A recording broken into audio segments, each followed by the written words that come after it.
My job is a senior product support, which actually is more like a problem solver.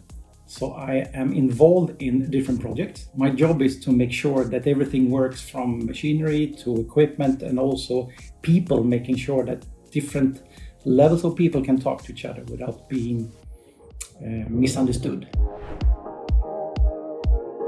I've been working as a metal sheet worker. Then I went into the university. So I have a master's in applied physics, and after that I continued, and then I took a PhD in signal processing in neurosurgery.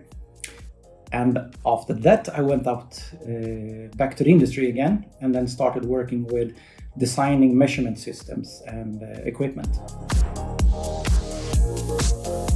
Most of my work I enjoy is the flexibility.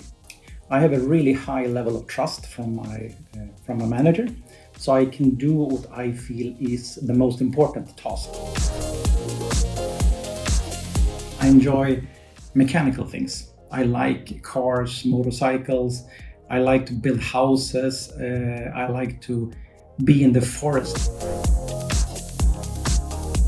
Nuvia Nordic, as I see it from my position, is open-minded and welcome to they embrace new people. It's very easy to find a place. It feels like we are taking care of the people that work for us, and we're doing the best we can to take care of people.